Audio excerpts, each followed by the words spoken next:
got to ask yourself, why do you want to do this? What keeps you motivated to stay proactive and get bad guys off the street?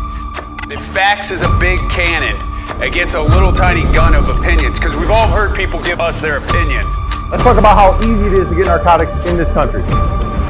Once they're in this country, anywhere within 2 days, the drugs will be in our cities. Because we know knowledge is power. Well, as you all can see, that I have Jerry back for the second time on Beyond the Barrel podcast. He reached out to me, and I would love to have him on the second time, or third time, fourth time, whatever he wants to be on, because he's such a legendary figure in the law enforcement community. But this time, I think we're going to not talk about what you all did and how you grew up and everything like that, and maybe, I don't know, more current events, or just sit here and BS for a little bit. Well, I appreciate being on again, and I've really enjoyed, the social media aspect of my second career now. That's awesome. Yeah, we were just talking before we went live or started recording, and Jerry is now on Instagram, and he's got 1,500 followers or so, and he's very responsive in the DMs, and he loves hearing messages from all over the country. So if you're listening to this, go follow him and ask questions, just have conversation. He's very responsive through Instagram. But before we get into anything else, last time we kind of touched on Jack. That was like when you had first heard of Jack and you had first had your conversation with him the initial time. What's the story with him now? Yeah, Jack is, he's still going through some very heavy treatments. And I talk to him usually every week, and his dad and his mom give us follow-ups on his progress and stuff. And he's had a few setbacks, but the counterculture group, all the different guys involved in counterculture that have met Jack have really given him a lot of inspiration to keep fighting. And they give us updates all the time, and we're just praying every day that he's able to get through all this. Did he come to Florida? Yes, we had that counterculture live event in Miami, and Jack actually showed up for it. He actually showed up at a dinner I had the day before. I had a bunch of friends meeting at a restaurant, a local restaurant, because I wanted to catch up. When I went to Florida, I wanted to catch up with a lot of people, so I invited Jack and his family. So I got to meet him in person. And that was great. We spent a lot of time with his family. What a great family. I mean, his mother and father, his girlfriend, his sister, they're just wonderful people. That's awesome. That's amazing. I'm happy that he has the support that he has, not only within his family, but also within you, someone that he's idolized, and then everyone from the counterculture. But, I think that Jack has huge aspirations, I guess, from you. So that's cool that he's got to meet, I guess, his professional hero, if so be. Yeah, I mean, he still puts that Jerry Wurms OG Street Goon shirt every time he gets his infusions for his cancer treatment, and he actually has two of them. He's got the shirt that you made too, OG.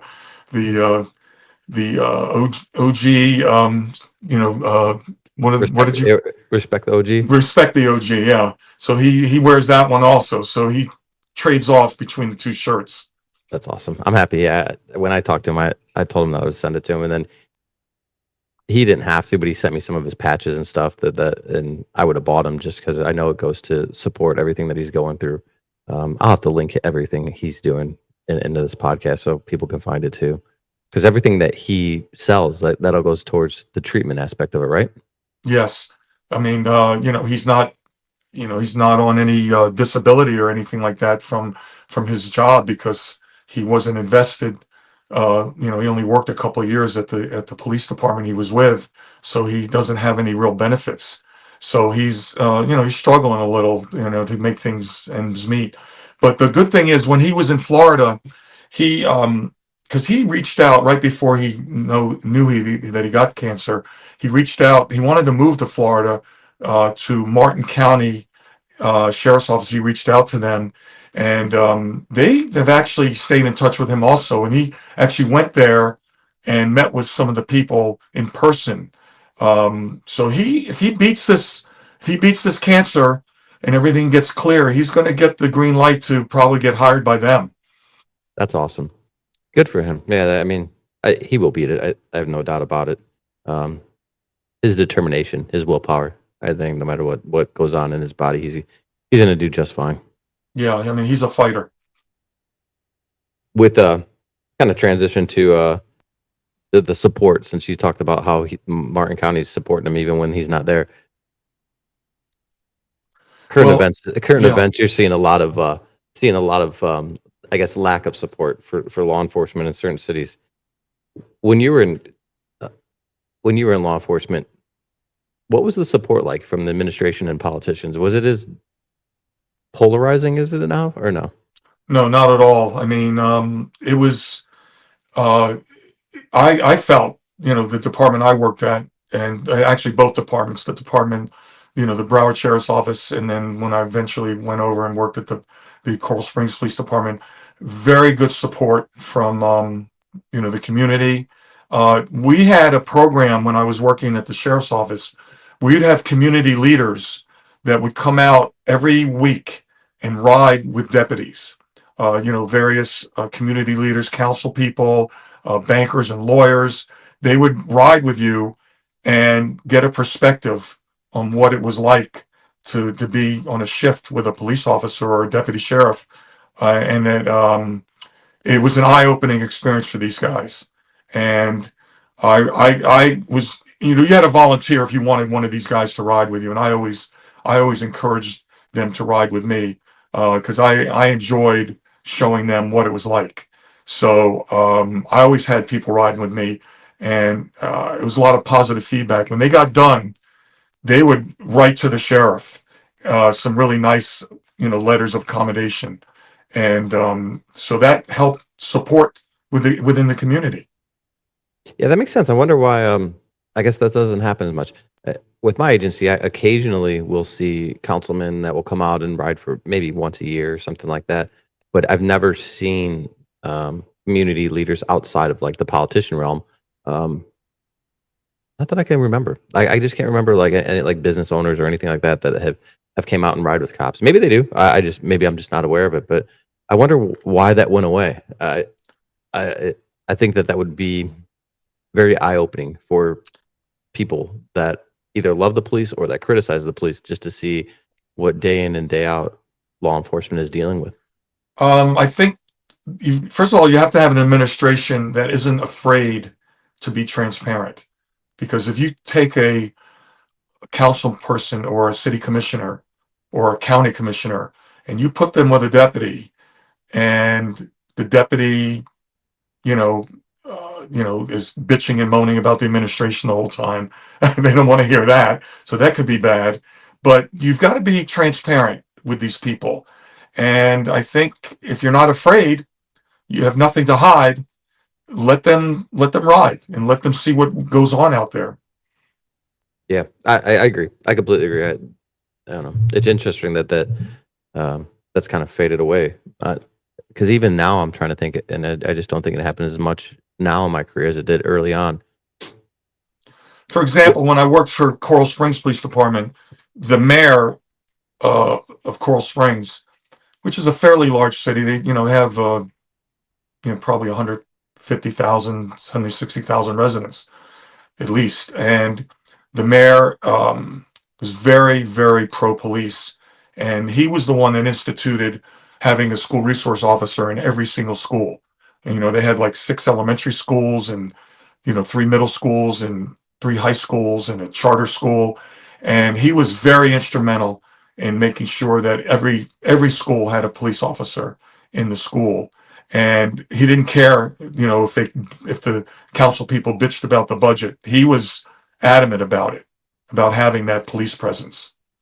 Yeah, that's how my city is. We have an SRO in every school, and I think it helps build that rapport with the youth. They also have this thing. It's like community ordering policing involving sports.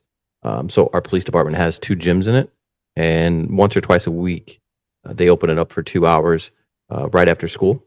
So there's especially in the winter when it's freezing up here. There's a lot of kids that come in there, play basketball and dodgeball and stuff. But then the only people that are really in there that are adults are cops. So like the SROs or someone can take that slot and then manage. So then you're having all these youth not only see them in the schools, but you're also seeing them in like plain clothes where they're in there, playing basketball or whatever with the kids of the community, which is, I think it continues that building that relationship. And you see the cops for who they are outside of that uniform, and you see them more of like, I guess let their hair down where they're playing, sports and engaging in that type of stuff with the kids. It's cool to see. Well, it humanizes the person because, Yeah, exactly. a lot of times when you just look at somebody in a uniform, they kind of look robotic. Where if you take the uniform off and you're, shooting around with some kids in some gym shorts and a tank top, they look at you. Okay, now he's a regular guy. We had that at the sheriff's office called PAL, Police Athletic League. So we had deputies assigned to that program where they had a boxing program, they had a basketball program, volleyball program, all those different programs that kids could go to after school. And then the cops were the ones that were there like teaching them and that stuff. Yep. Yeah, Oh, that's cool. there were guys assigned to the PAL program. That's very cool, especially on the boxing aspect. That would be cool. Yeah. What do you think changed? When do you think it changed? We've talked about this, I think, around, I just keep saying around when Obama became the president, a lot of different things happened. And I just started to notice the downtrend of defunding the police, the anti-police rhetoric that started back then. See, like for me, I noticed it. Ferguson, the Mike Brown. That's Yeah. when I started to notice it. Like, and it might have been happening before, but for me, I got hired in 2007, and I was just happy to be police. I didn't, and in my community, when things were bad, we have more people that say thank you and those types of things, and so I guess I wasn't paying attention to the worldview of it. I'm living in my small little community, but after Ferguson, I started to notice it a lot more. But incidents like that, Rodney King and George Floyd, even though they don't happen in your particular community, they're so much in the news and sensationalized that it affects police departments throughout the whole country. Yeah, I agree, and that's the biggest thing that I guess that frustrates me. Right or wrong, those cops in those situations, like we are all lumped in that same situation because we wear a uniform that is similar to theirs. But this is the only profession that I feel like that happens. Like if my barber cuts my ear, no one looks at every barber and says, "Oh, they're shitty barbers because they cut," because that one barber cut his ear. But as law enforcement, it's one time that polarizing thing. It's that wave of like anti-police stuff just comes out of nowhere, and it hits each and every one of us. It's insane to me. It's crazy to watch it happen. I think it's pretty evident that I'll probably be speaking at the Justice X conference, but I wanted to give my little instructor spiel like everyone else is. And the main reason is because I wanted to come in here and thank all these amazing instructors that are willing to donate their time away from their family, their profession, and their friends to come and make the profession better. I don't know how I became so lucky with the ability to surround myself with amazing people in this profession. I have some of the most amazing friends in this profession. They're the most selfless individuals willing to go out on a whim and put a conference together with me and just to try to make the profession a little bit better. And I don't know how I pulled this off. I don't know what it is, but I'm beyond grateful for them. That being said, when I speak at the conference, communication is the biggest thing to me. I think that communication is the most important tool that we have as cops, and that's not verbal communication. That could be nonverbal communication. I'm going to focus a lot of my instruction on that aspect, where communication is universal. It doesn't have to just pertain to interdiction. It's all of law enforcement. If you have the ability to communicate with someone that is a multimillionaire and a guy that's homeless living on the street, your career is going to be a lot more fruitful. And you have this ability to have a lot more empathy when you're communicating and understanding and being actively listening. Someone else came up with this. I love it, so I'm going to throw it out there. As cops, we are often waiting to respond, and we're not actively listening. But you can't do them both. So I think as cops, you ask a question, engage, and actively watch what their response is. It doesn't have to be this such a strict format of what you're asking, chronological order, or anything like that. Let a conversation flow like you're talking to one of your friends. Don't just be so rigid. And that's where I think a lot of us fail, and it's not our fault until you know that you're doing it wrong. You'll never know. Like I was very robotic as a cop, and I couldn't communicate with people. I know that for a fact. I'm introverted, and I go to the police academy and all this other stuff. But anyways, I can't wait to see you in South Carolina in April of 2026 with all these amazing instructors. I think technology has a lot to do with it because, with body cameras and cell phones, it's so prevalent that everything is shown in the news. And as you edit things, as you could edit things and make it look a certain way. There could be a situation where I'm dealing with a suspect and he swings at me first and I go to block it and then, maybe punch him in the face. And that whole part where he took a swing at me or hit me is not shown at all. It just shows me knocking the guy down to the ground. And, now the perspective is skewed because they're only seeing one side. Yeah, and I guess that's another frustrating thing because I feel like now departments are super transparent, but it's the first one that gets that video out there.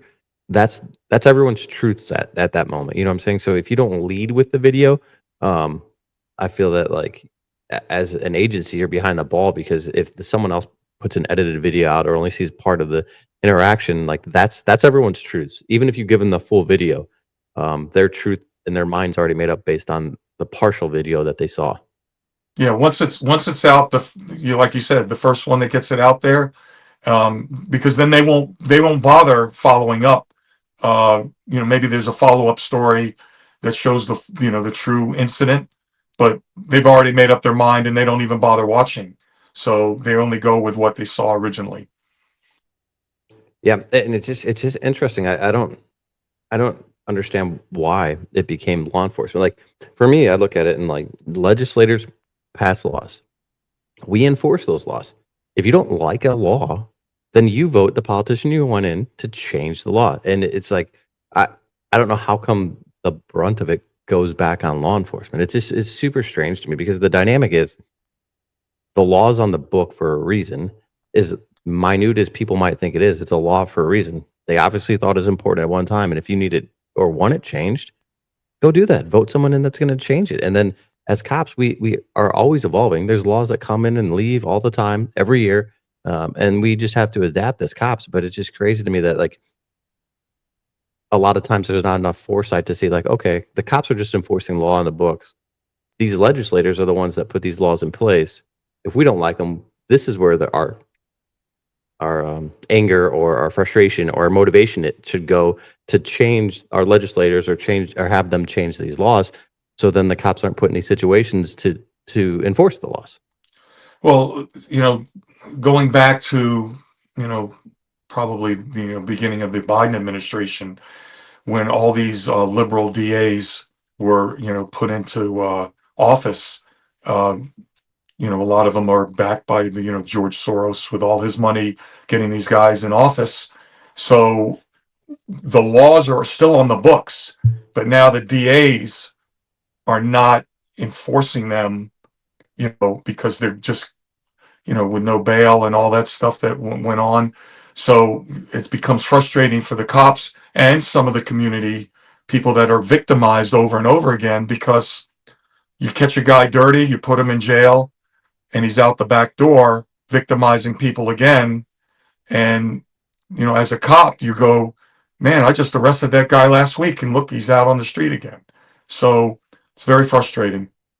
Yeah, I could see that as a cop too, and probably it's. I think we're good. I'm hoping that we're on the everything like pendulum back and forth, and I'm hoping that we're on the back swing of it where it's not like that. But it's disheartening as a cop when you're out there doing the job, doing everything the right way, and then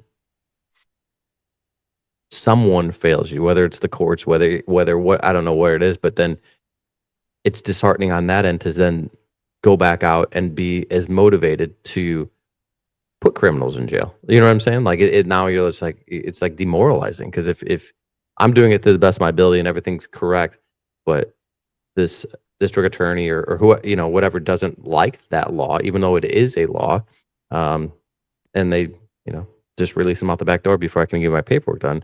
I'm not saying me in particular. I'm just saying as a whole, as a profession, I could see where it is then very, very demoralizing to go out there and be proactive and you know, put people in jail. Well, that's getting back to your, you know, what, when you ask everybody the justice, Yeah. what's your definition of justice? Well, when that happens, it seems like justice is unfair. So, you know, like you said, they put laws on the books, but how they're interpreted and who gets what punishment, depending on what attorney you have, or, you know, where you stand in the community, how much money you have, is depending on what kind of justice system you're going to face.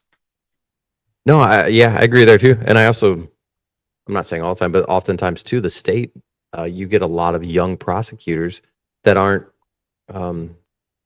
I guess, as seasoned as some of the defense attorneys. Because a lot of times, if you look at it, prosecutors go get their experience early in their profession as prosecutors, and then you know, money starts calling or whatever it is, and then a lot of the good prosecutors go to be the defense attorneys, just because there's a lot more money there. The prosecutors, as an attorney, you're not making as much as you would as a private defense attorney. Even the, you know, like you said, you start out from law school as a prosecutor, but you also can start out as a public defender. So True. here's a very inexperienced public defender, you know, representing a guy that's been arrested or a girl that's been arrested, and I don't know what kind of representation they're going to get, even if they're completely innocent. Their defense is not going to be what, you know, somebody that has money is going to have. Yeah, no, that's true. I mean, it's and I don't know what the answer would be in that situation, but yeah, like, you know, I mean, there's great attorneys, but if you don't have the money to pay for them, even if you are innocent, I mean, I know that there's some great attorneys that have taken cases, like, I guess, pro bono, or however they say it, for like no money, when they realize that, and there's some innocent projects and things like that where people have been wronged, and there's ways, but still, like, there's not as many as probably needed. I mean, but then I don't know how you make it equal representation on both ends. I don't know what the answer would be there.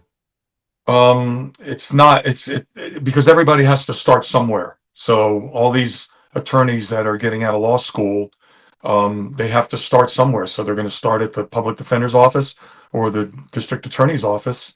And, you know, they just got to get some experience. You know, the other thing that might help is if somebody could mentor them. That might help. If you have experienced people with some kind of mentoring program for these young attorneys. I've seen that in the private sector a lot of times when you have really good defense attorneys.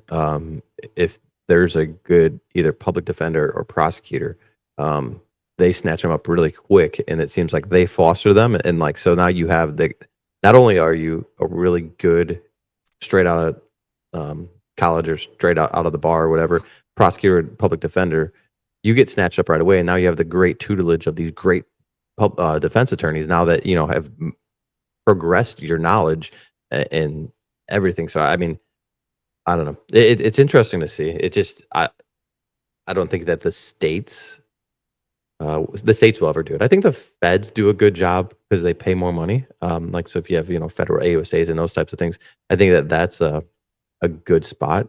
And I think there's probably equal representation both sides on the Fed side. It's just the funding for the states isn't as high as that stuff.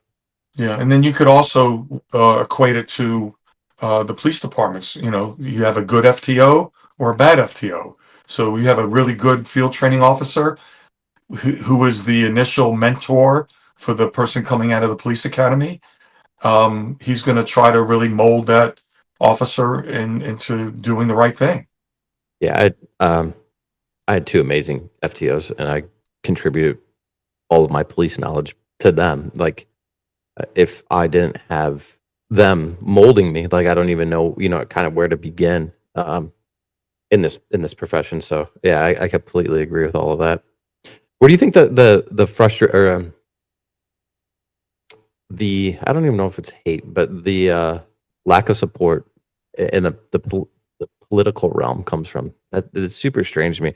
And like the Chicago mayor said something recently that he was equating crime to he was he was equating law enforcement and the criminal justice system to a sickness that people get, and I was like, how does that even make? That doesn't even make any type of sense. Like, poor Jack over here has cancer. It's not like he wanted to have cancer, but criminals are willingly, knowingly going out and committing crimes. I don't know what he was trying to make there, but I was like, how demoralizing would it be to work for a politician that is comparing the criminal justice system and his law enforcement officers to a sickness? Like it's crazy to me. Like I don't know if he misspoke or what, but it was whatever he was saying. It made no sense, and it was quite No, but honestly disgusting. he's always been. I mean, I've seen plenty of news conferences with him, and even from the beginning, he's never been pro law enforcement.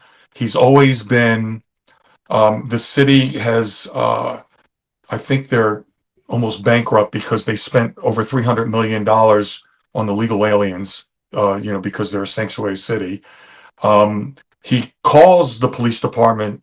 I guess I'm going to say jail and incarceration and police enforcement. I'm quoting him as a sickness because I saw his press conference, and he has 3 patrol cars in front of his house every night. That's what I'm saying. That's insane. So it's like he is loaded with security, but the guys that are guarding him, he calls them, or actually talked about defunding the police early in his career. And if you remember, the mayor before him, Lori Lightfoot, Mm-hmm. who I thought was one of the worst mayors of any city in the country. He is much worse than her. I agree. And he is so anti-Trump that it doesn't matter whatever Trump would offer. He just is so suffering from Trump derangement syndrome that whatever Trump would do to help that city lower its crime rate, he would be against. Yeah, that was another thing he said. He said that we're trying everything in our power. I'm like, not really, because anytime the feds offer, and trust me, I'm not a huge the feds coming in, and I'll explain why, but they're offering to send help, and you are down on officers based on everything that's going on. No one wants to be the police, and so you're down officers. They're willing to send people to help you, and then you turn them away. So you're not doing everything in your power to lower the crime rate because you're not accepting free labor in sense. I understand. I mean, one of his or he has a multiple things that he says that will help his community is obviously having jobs, for everybody, and good housing, affordable housing, all those things, good education. Those things are great for the community, but until you get a handle on the crime, those things are secondary. And for example, my wife belongs to this police wives group, and one of the police wives that she's friendly with is from Chicago. Her husband is a cop there, and he's been there 20 something years. And he can't wait to retire. I mean, and the situation there is a nightmare. They are so shorthanded that they cancel people's vacations. They force them to work 12-hour shifts 7 days a week. And what do you think that does mentally after your 7th day in a row of a 12-hour shift, and you're handling 58 to 60 shootings per weekend? I mean, what do you think mentally is that doing to these police officers? Yeah, I don't know. I feel bad for I feel bad for the cops in that city, and especially now that they're so short staffed. It's crazy the amount of stress they have to be under. It's like the amount of calls for service that they're all handling. Like it's gonna be. I don't even know what the answer is, but it's not good. And like you said, like there's not gonna. These are all great answers, but no one. A lot of good people do not want to move to that city, even if you're offering better jobs, better homes, cheaper, whatever. He's trying to. When there's a fear of the crime, and at minimum, I mean, like the shootings alone are outrageous. I think they have 400 homicides this year so far in the city. That's crazy. There's a website. It's called heyjackass.com. And from my understanding, it's a retired cop and he keeps track of all the shootings, like up to date, where they're shot in their body and everything. I'll send it to you after this. But yeah, like it's super easy to find it. But he made this years and years ago just because the crime was going insane. Yeah, man, I just can't fathom. Like I love that city. I really do. Like I don't know if you've ever been, but like it is a beautiful city. It's like right on, especially in the summer. It has so much to offer, and it's I don't know. It's crazy to watch in broad daylight. I saw a video the other day of these guys literally just busting the window of Rolex and sticking their arm through the Rolex. Like these are like with hammers, like, and they were doing it repeatedly because they didn't break initially, and then they're sticking their hand through the window, broad daylight. Middle of the day, people walking by and stealing Rolexes and stuff. And that's like on their, I think it's either Magnificent Mile or Gold Coast, whatever they call it, but it's like their high end shopping district. And like, if it's happening there, it's happening everywhere. And it's not the cops' fault because they're so short staffed and understaffed.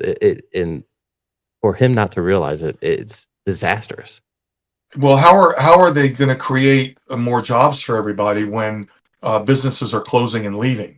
So they're actually losing jobs because businesses can't afford to stay there anymore, because people are afraid to go shopping once, after 5 o'clock. You can't go shopping, because you're afraid of getting robbed. And the thing is, with the National Guard being brought in and extra federal agents, if they could just get the shootings to go down by 50%, it'll give some relief to the cops that are working.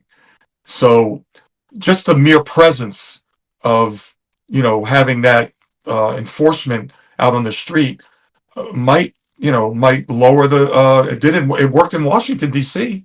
So the National Guard is now, I think, in Memphis too. Memphis is another rough one, but this is my perspective on it. Like what the feds are doing with the National Guard and with the federal agents. All they're doing is going out there being proactive police. Like they're enforcing like small things to get people off street corners, like loitering laws and those types of things. So I'm like, but all you had to do is allow the cops in that area to do it. You didn't have, you know what I'm saying? Like they've restricted law enforcement in these big cities, not all, but in these bigger cities where these small little things turn into big things. I'm a huge broken windows theory where like if we leave one window broken, the neighbor is not going to take care of their house because they think it's acceptable. And that's what it starts. I mean, it's sure it's just loitering, but if you just push them off the where they're just loitering, doing nothing productive for society, that's where it starts. It's something as small as that. But if you allow it to happen and you allow it to happen, and now all of a sudden, there was a shooting in someone's gang territory, and now all of a sudden they're going to go and they see people outside in that gang territory, and then it just creates this nonstop back and forth.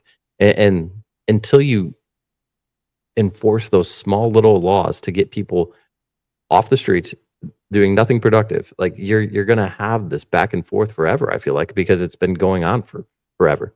But you don't need the feds to do it. You just need to take the handcuffs off the cops and allow them to enforce the laws that are on books. Well, going back, to when Giuliani was the mayor of New York, he started very, very aggressively, panhandling, loitering, misdemeanor kind of things. And that New York was kind of pretty safe. You didn't see the stuff that was going on now. You could walk around New York, Times Square, and go on the subways. People felt pretty safe back then because the cops were being pretty aggressive. Yeah, and I'm not a huge, again, I'm not like that. that we have to, do anything outside the scope of the laws. Like, but for just enforcing those small misdemeanors and showing the community that the cops do care, and they are going to have this impact because they're going to enforce these small laws. I feel like even the general public is going to be happy not to see that the people just loitering on street corners and all this other stuff that happens in these rough cities, that the politicians are literally just not allowing the cops to go to work. That's the biggest thing, I think. And now it's to the point where they just don't have enough cops to, even if they wanted to, like, yeah, go ahead, go back and enforce these small misdemeanors that we said not to enforce. Do you have the manpower to even to do it effectively? I don't know. No, but getting to enforcement, and because we talked about Mayor Brandon Johnson, let's talk about Jasmine Crockett with her wonderful moron statement that police are not there to prevent crime, they're only there to solve crime. Is that the most idiotic statement you've ever heard in your life? So, in full transparency, I'm not really sure who she is. I've heard the name Jasmine before. Crockett is one of the state representatives out of Texas, and Okay, she's that's a right. very vocal person, in the House of Representatives. Plays the race card all day long, and she actually had a podcast she was on where she said, she's kind of anti-police also, but she actually said that police are not there to prevent crime, they're only there to solve crime. And I completely agree. That's I think my definition of being a cop is literally you are going out there to prevent crime from happening. That is our job. I have no idea where we've lost our way, but we are not report writers. That is not the ultimate goal. If I can prevent crime from even happening and can keep the innocence of society safe, that is our goal. I don't understand how we've lost our way to think that we should just almost be firemen, wait till a fire breaks out and then go address it and then go back, but nothing to do in the prevention world. That is insane to me. Yeah, well, when you're done with this podcast, you need to look her up, okay? I And will. you'll see that quote. But could you imagine if my job was only to solve crime? So let's say some woman was a victim of domestic violence, and she calls 911, and I'll let her know on the phone. I say, listen, when he's done beating your ass, I said, then give me a call and I'll respond. But don't ask me to come until he's completely done beating your ass. Yeah, that's I didn't even look at it that aspect. I was just thinking of being proactive. But yeah, that's pretty asimine. Yeah. Sometimes Well, that's what we have. That's what we have as politicians. no, it's insane to me. I can't fathom it. And for people to want the lawlessness, is that I mean, I guess if that's what society wants, I don't know, but I don't know. It's insane to me to think about if society they obviously they voted some politicians in that stood on that type of rhetoric. But like you said, I think the tide is going to turn a little. I truly pray that it does. That it just comes back to just having common sense, just just a common sense way of doing business.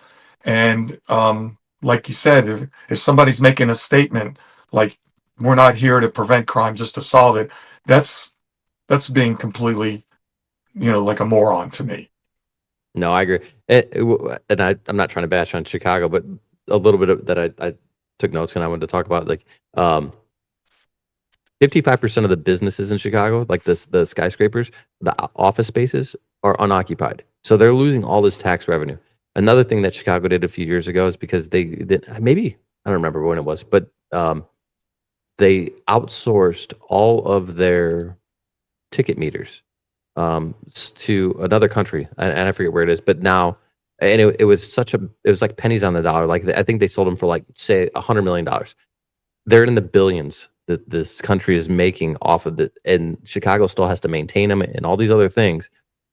It's just crazy to me. And so that's from the politicians from Chicago, not only are they awful at managing the criminal aspect of it, they're also awful at managing the finance aspect of it. And it's like short-term wins and no regard for anything long-term. It seems like they, if they win something for this year, but it's going to be detrimental in 10 years, they will do it for whatever reason. And it creates this monster where they're in financial troubles, they losing law enforcement. And instead of having self-reflection of like, well, the politicians are the problem, we'll just push it off on law enforcement's the problem. That's where I see them going. Well, I've seen, like I said, I've seen some various news conferences where Brandon Johnson's gotten up to talk, and the citizens are getting up and taking turns asking him questions or making statements, and a lot of the residents, we're talking about, the minority residents of Chicago are completely fed up with all this money that's going to fund illegal aliens for all these different housing projects and food projects and medical projects, which, has cost the city, I think they said $300 million. And the people that are living there are saying, well, you are not taking care of your own U.S. citizens. You're more worried about illegal aliens. So, and that's what, the government has shut down now, because they're fighting. Part of the reason this new bill that they're trying to pass, it all has to do with a lot of health care that's going for the illegal aliens. And, Medicare for them is costing U.S. tax dollars, why should we foot the bill? Yeah, and I've seen some of those videos where they're basically saying like, why have you not done this for us? Like, and if you're coming from a rougher upbringing and you're not financially stable and all this other stuff, and you see these people that aren't even citizens that have never paid taxes, like, and they're getting better places to stay, better food, and all this other, like, I would be pissed. I mean, honestly, like, why? So I should leave the country, come back here illegally, and then you'll take better care of me? That, like, even like common sense is gone sometimes when they do this stuff. Well, think about, I think I saw some story about the Roosevelt Hotel in New York, and the money they spent to house illegal aliens and give them 3 meals a day. And then you have all these veterans laying on the street that are barely alive, but they're giving these people, a hotel that would normally cost $300-400 a night. They're giving them these rooms for free. And these poor veterans are sleeping on the street. So where's the priority? Yeah, no, I remember seeing that too. That it's I don't know. It's just crazy to me. Like common sense has left people's minds at times, and I don't understand it. Is it because for whatever reason both political parties have been so polarizing to each other? So if I say it's bad, you're automatically going to say it's good no matter what, and you're going to die on that hill just because that's where you stand, and it even if it's not rational. It's just because, like, all right, well, you said this, so I'm going to say the complete opposite. I don't know. I think, I don't know. I look at it and I think it has to start at the political level. And for whatever reason, cops have kind of fallen as the scapegoat in a lot of those situations. Yeah. I mean, I guess I became aware of like who the president was when John F. Kennedy was the president. I guess when I was, in the 60s. That's when I started talking about, who was the president of the United States and what they were doing for this country. And never in all the times I've been following politics, I've never seen the country so divided as it is now. I agree. I've never seen it this bad. I've never seen the Democrats and the Republicans at odds to the point where it doesn't matter what either one of them say. There's no compromise. Yeah, and people probably hate me for this, but I mean, some people, I don't know. But I remember, like, as a kid, the Bushes, I never saw anything like this. I never saw it with Clinton. Even second Bush. I mean, I started to see some of the war stuff with the second Bush, but I whatever, like, I was still too young. I mean, I was old enough, but I was like, what, early 20s probably then. I voted for Obama the first time. and I thought young, charismatic, well spoken. I was like, and then the moment he said and lumped all law enforcement together after Ferguson, um, I just couldn't do it anymore. And for whatever reason, from that point on, I became so much more aware of what politicians were saying uh, on a local level and on a federal level. But it's just crazy to me. Like it seems so much more rational, even when the debates and everything. And now sometimes I feel like it's like a WWF wrestling type shit. It's crazy to me. It's not like I never hear someone come out and speak, especially in a debate where it's like to the point, answer the questions, and it's like a true like good-hearted motivation. Like, this is why I want to do this, because this is my true convictions. It's like, it's just, you said this, I say the opposite, and I'm going to go even more extreme and more extreme and more extreme. And I don't know how much further we can take as a country of that stuff. No, it's real bad. I mean, I just know, on a personal experience, from, just talking politics with family members and stuff like that. It's polarizing because, I'm more conservative, they're more liberal, and it's at a point sometimes you can't even speak. You can't even talk to them. Ironically, so the funny thing is, like, I have friends on both ends of the spectrum, and I think that my friend group is more in the middle, wherever you're at. You know what I'm saying? They're not like completely right wing, not completely left wing. It's like more central, but they have their core values that they stand on. But if you talk to them one on one, you would never know where they do. So some of them are so political on social media that I literally have to stop following them. But when you talk to them, that conversation never comes up, and you would have no idea. But it's weird when the social media world comes into play, because you would think that they are, the most right-wing people or most left-wing people in the world, but you have a conversation and you realize their core values are very similar, very close, but they follow each other on social media, so now they don't even want to have that conversation of like, oh, well, you agree here? I had no idea. It's because you see one end and you see one end. It's interesting seeing it. I feel like social media has fostered this, like, the radical right and the radical left to be as far as they can be away from each other. Oh yeah, my wife's on all social medias. I'm just on Instagram. That's all I am. And she tells me people that she used to go to high school with. She has her group friends from high school. Then she has her group of business people, and then another group of just regular friends that she's made since she's gotten older. And it's so to the point where what she tells me, she has to, what they call, snooze them.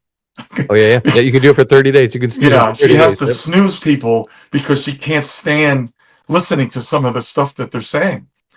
So that's what she gets in. And then she literally blocks people that, if they're anything to do with anti-police, if they're anti-police, they get cut out, blocked. I guess, what do you defriend them? Yeah, you have to defriend them. So that's what she does. And I don't see any of this because I'm not on Facebook. So I don't get really a lot of political stuff on Instagram. I don't see a lot of political stuff on Instagram. Yeah. And that, yeah, like, that's where it bothers me too. Again, like the polarization, and then it turns into anti-police stuff. And I'm like, how does it fall on police's shoulders? It's like, I don't know. We're the problem solver of this country, no matter what it is. Like, you can't get along with your neighbor, the cops show up. Politicians can't get along. Well, it's the police's fault. Like, shit. Like, it's like from the smallest thing to the biggest thing, and it's like somehow we're stuck in the middle. And again, I got hired in 2007, and I didn't really see that a lot until, honestly, about 2000. I think Ferguson was like 2012 or 2013, and that's when I started to see it, like, on a grand scale. That Yeah, well, who was the president then? I know. That's why That's what I said. I said it was when Obama started. You said something interesting. I was watching one of your things with Ian Beck, Mhm. and Ian asked you about police and what you do when what would you say about police work in the beginning and stuff. And it's basically what I'm going to quote you. Said, you might go to a call and we have, I used to go to 16, 17 calls a night sometimes. And you're going to a call and it's just another call, but it's that person's worst day of their life. And how do you handle that? Where you have to be compassionate over and over and over and over again with people. And it's just important to let them vent and just have a shoulder to lean on for that moment. And that might change their life. No, I agree. And trust me, I get it. Like it can be hard, but the more empathy you show as a cop, especially in those types of situations, and I feel like as cops too, sometimes we get jaded because we're not dealing with on a consistent basis like good people that are having a one-off day where they've never called the police. But when we do find those people, and if we treat them like we the other 90 calls that we took that day or whatever, like that's where we have to be able to differentiate and be empathetic and be compassionate. I think empathy and compassion goes a long way in every call, but when you have the one old lady that for whatever reason, like her window got busted and that's the only time she's ever interacted with you, you can't treat her the same as the person that has been calling 15 times a day that you deal with for criminal matters or whatever it may be. So I as cops, we get jaded because we're dealing with typically the bad part of society and not the good part of society. And then when we go to deal with the good part of society, we're taking that like jaded chip on their shoulder type of thing to that call. And I know it's hard, but I think it goes a long way if you can remove yourself for a minute and then come back in and have that like empathy and understanding and just let the old lady vent or whatever, the worst day of their life is, and listen, be empathetic, understanding, leave. It'll probably help her out or help them out tremendously. It just being there present in the moment with them while they're struggling with whatever's going on that day. Yeah, I mean, you go to a lot of different calls, and especially, parents are having a hard time with their teenage kid. And sometimes if you can, take that kid aside and talk to them, and try to kind of reason with them and tell them what kind of stress their parents are under and how hard it is to be a parent. And just that, 5 minutes of your time. And it's the mental part of police work. We talk about the mental and the physical part.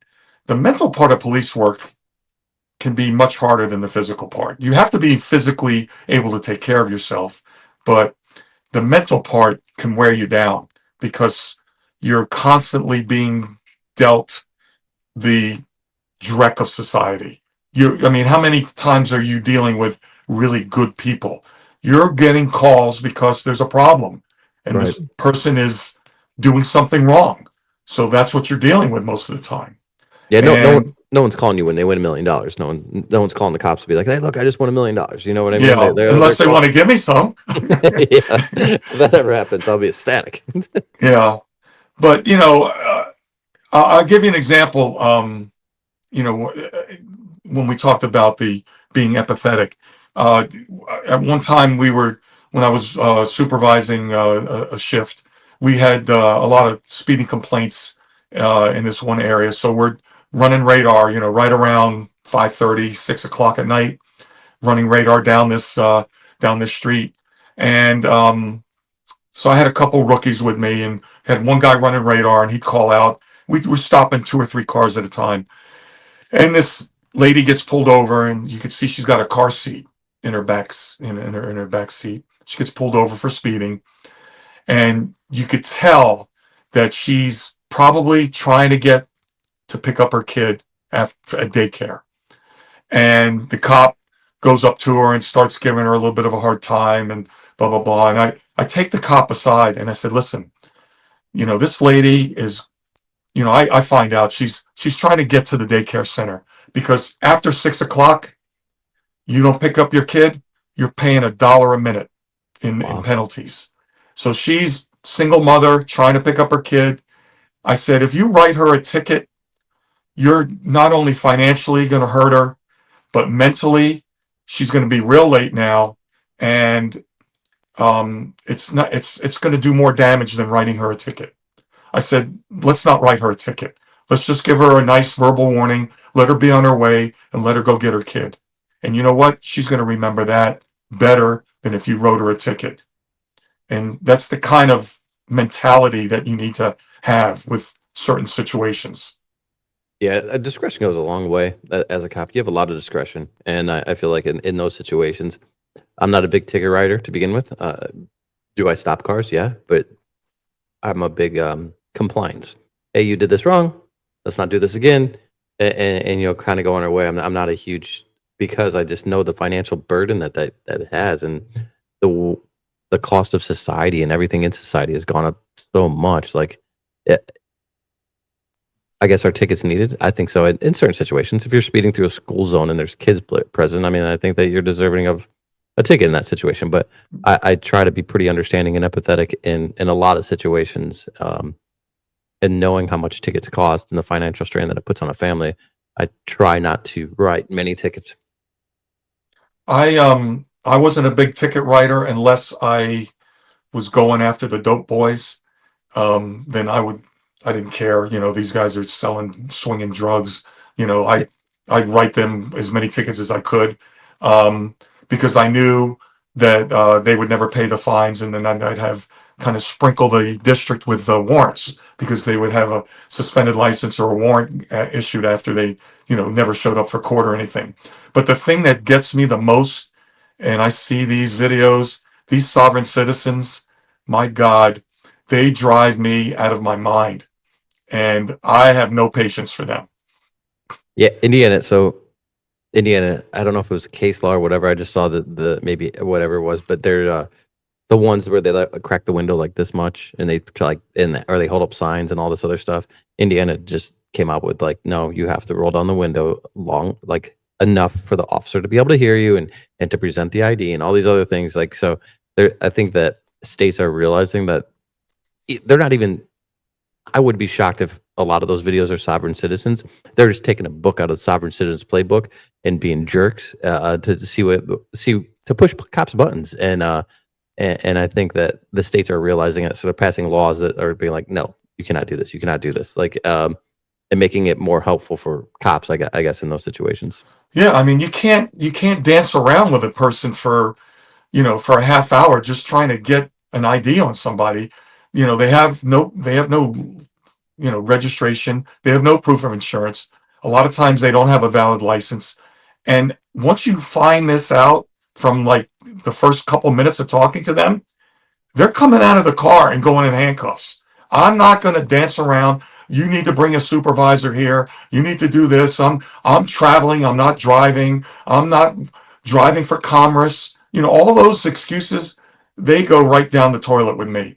And they're getting yanked. They would get yanked out, break their window, pull them in, put them in handcuffs. And I've never seen a sovereign citizen that doesn't have a license, doesn't have a driver's, doesn't have a proof of insurance, doesn't have a proper registration ever win in court. I've never seen it. No, I mean, yeah, I mean, me either. They come up with like some of the most outlandish things, but the sovereign citizens have been around for a long time.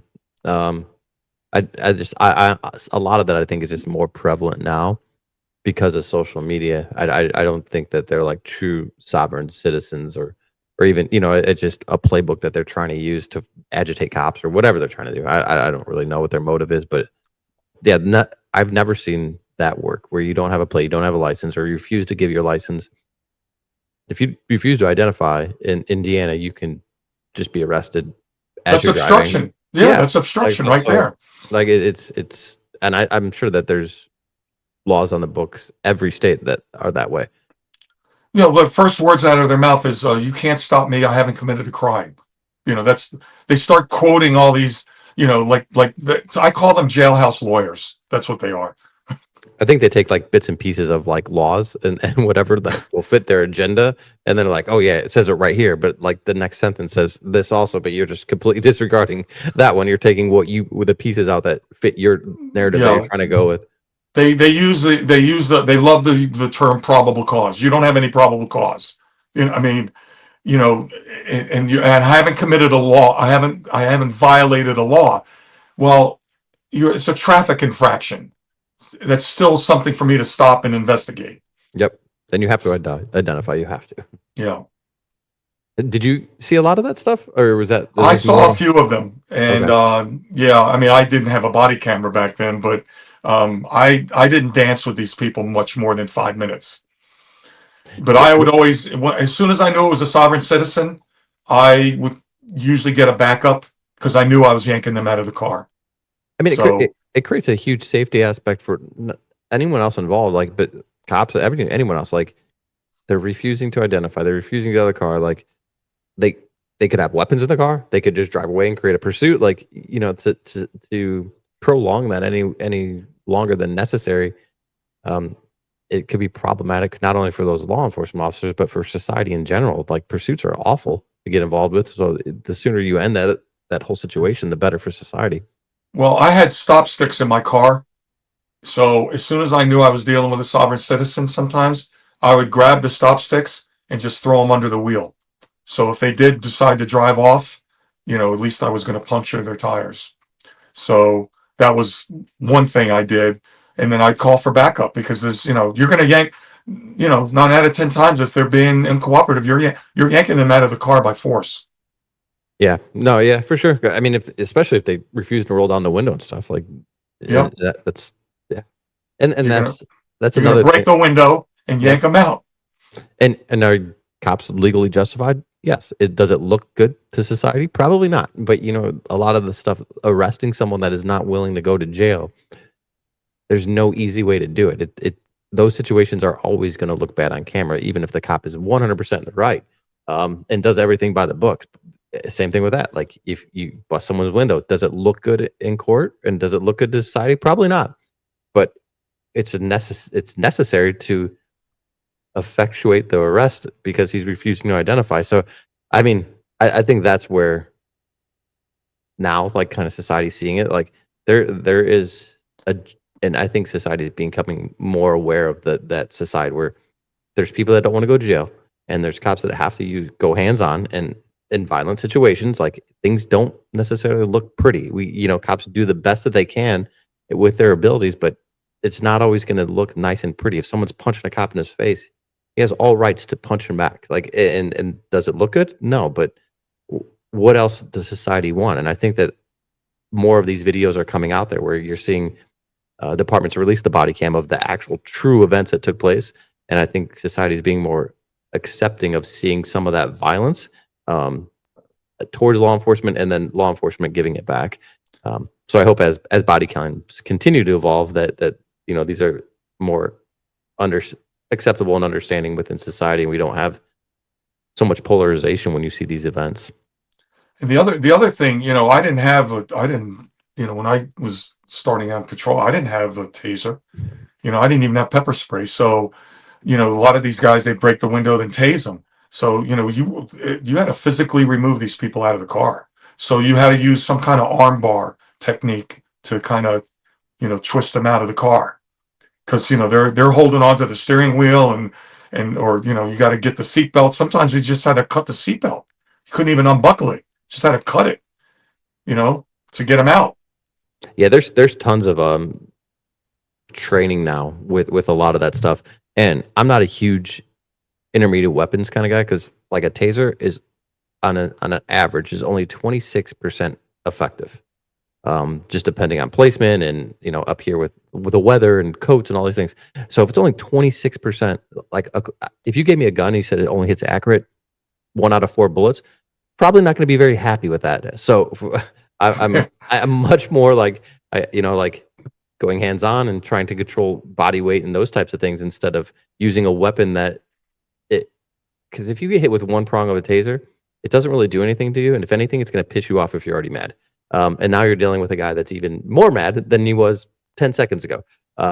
So, and then pepper spraying a guy that close up in a car, you're going to get a residual effect on you.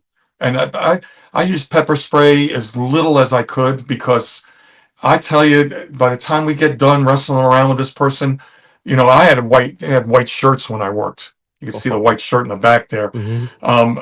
That shirt was orange by the time we got done handcuffing him.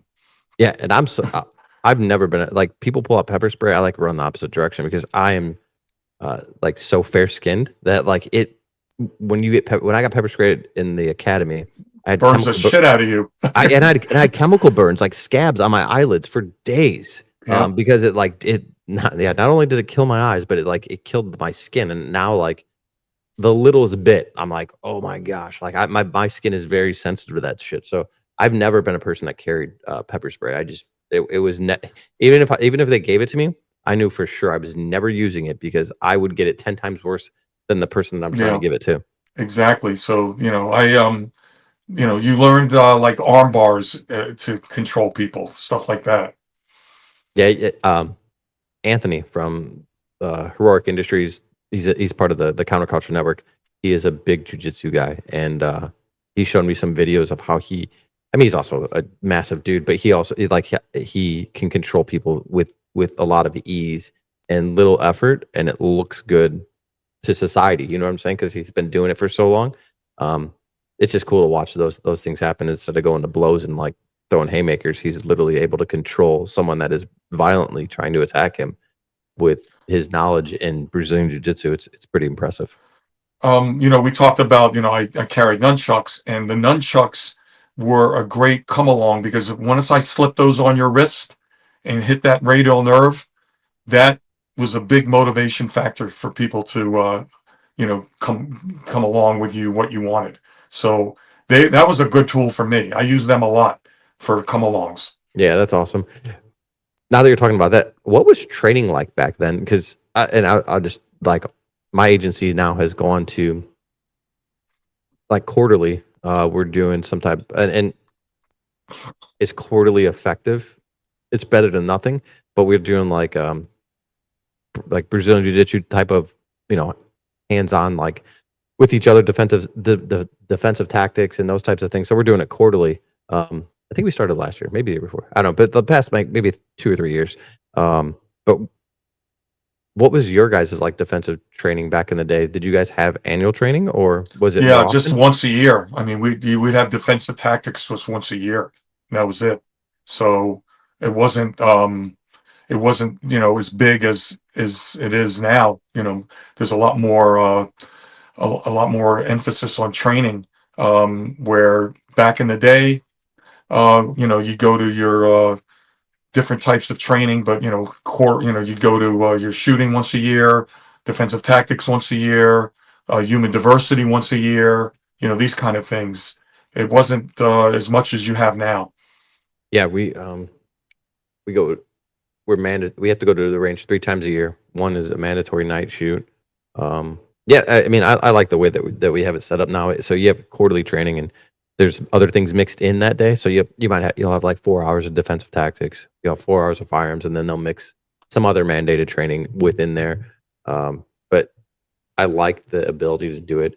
And I mean, if they offered it once a month, I'd probably go more. Or if they offered it even more than that, I'd probably go. But I understand with the department restrictions, I think the only effective way that you could get guys in law enforcement to be ready trained is you would have to double every department size and have I'm not saying 6 months, but like you alternate weeks. Like 1 week is training, 1 week is working, 1 week is training, 1 week is working.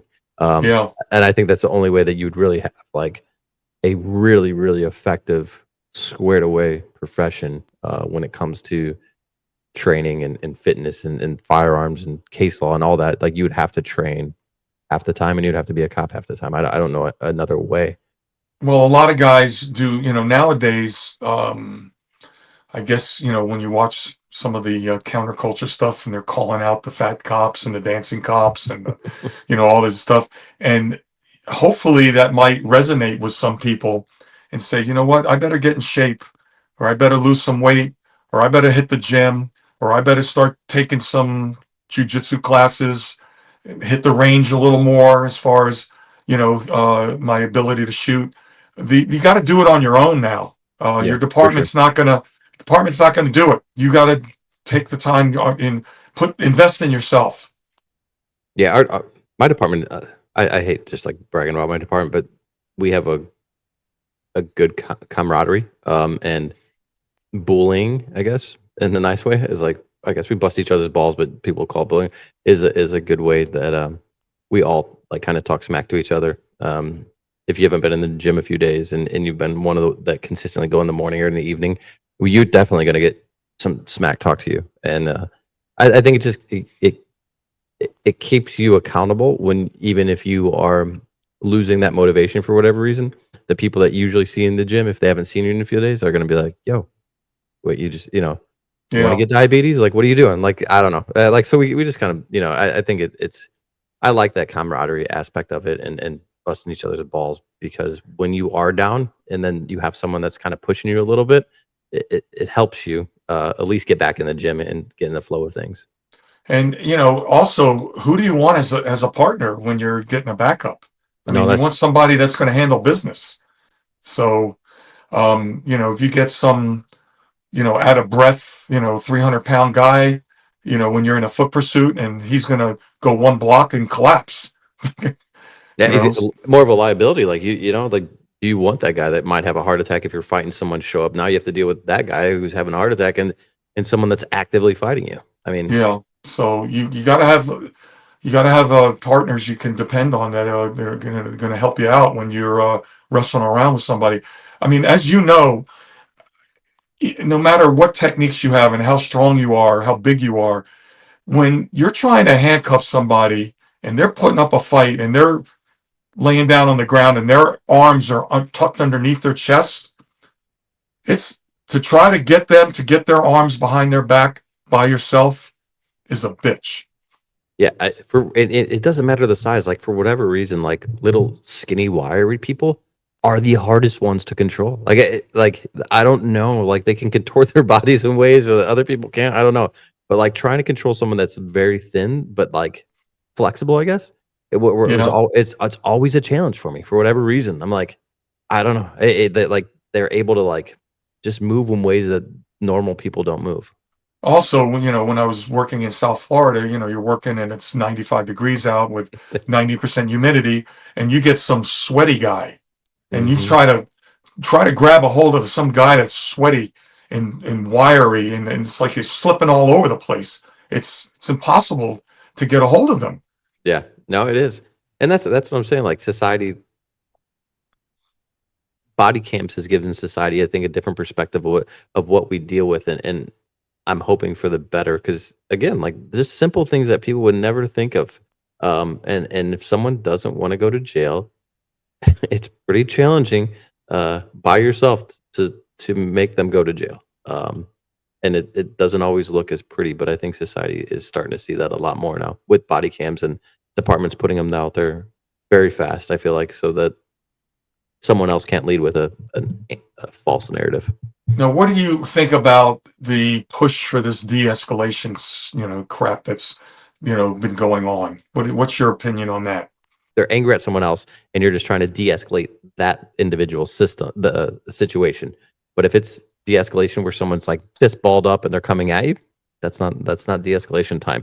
De-escalation is used more for neighbor disputes, family disputes. That's where a de-escalation thing goes into play. But if it's someone coming after you, armed or unarmed, I don't think de-escalate. That is not the time for de-escalation. Yeah, because that's the one of the buzzwords that's I noticed that you see a lot now. You got to de-escalate. Yeah, so it was a push for a while, but I feel like that's kind of gone away. And I think with the way that the military just came out and it was very blunt about a lot of things, I wonder if that's going to change people's perspective, or if it's just going to be polarizing. I don't know. I wonder how that's going to play out. The way that Pete Heslick said, they're going to start recruiting people for the military. Do you think that will kind of filter down into police work? I hope. I mean, especially on the fitness aspect of it. I think that even here, like, we've never had. I didn't know the military had like a fitness standard that wasn't consistent across the board. I didn't. So that, like, I didn't know they had a female and a male fitness standard. Because even here, like, we don't have a male and female. It's consistent. It's this fitness standard to, like, you have to pass it because you're doing the same job. So I think I would love to see a fitness standard even annually implemented, where it was mandatory. Had to meet whatever it is, even if it's age based, and you kind of but then you're doing the same job. I don't know. No, I would love for whatever they're doing. If we could implement it in law enforcement, I think it'd be good, especially on the fitness aspect of it. Yeah, I mean, we've talked about, even years ago, they were talking about a standard that you had to meet, and then the union got involved because then what if you don't meet the standards? So let's say I'm taking their physical standard to pass, and I don't meet it.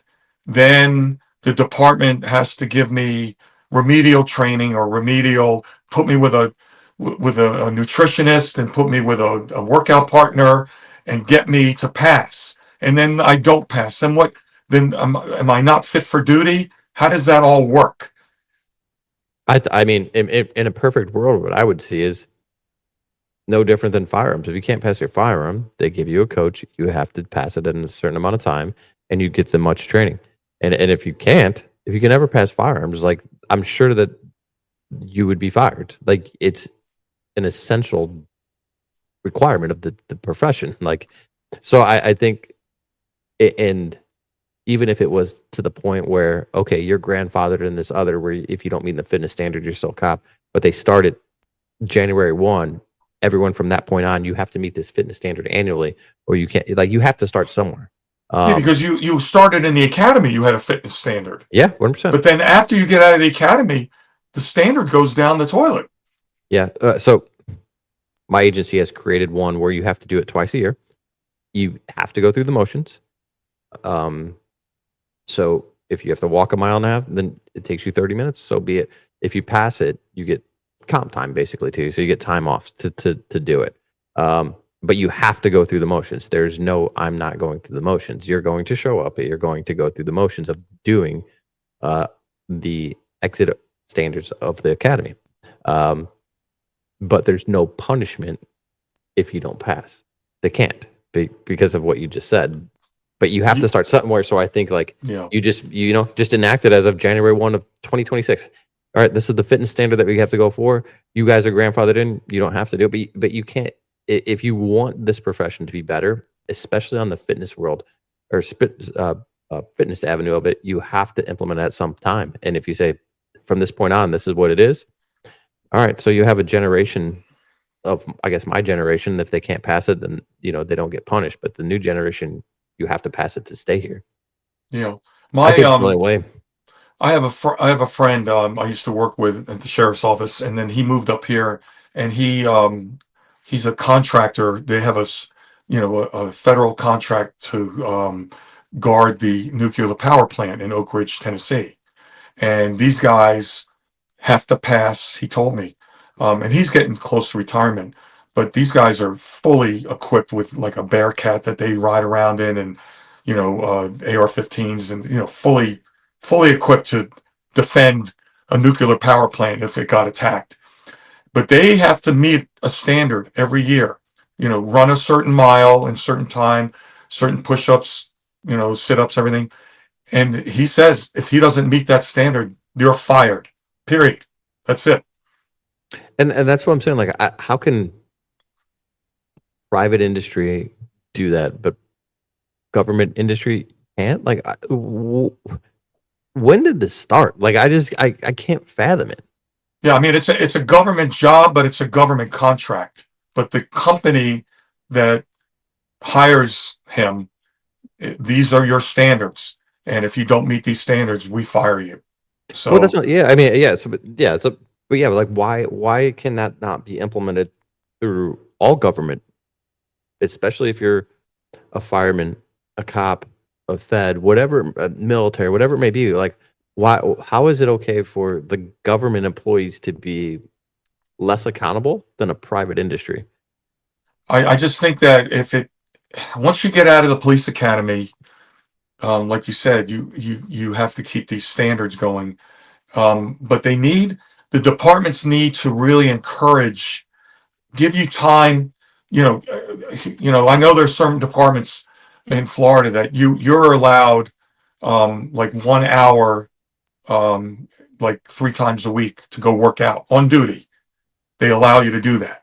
Yep. So that's an incentive to do something.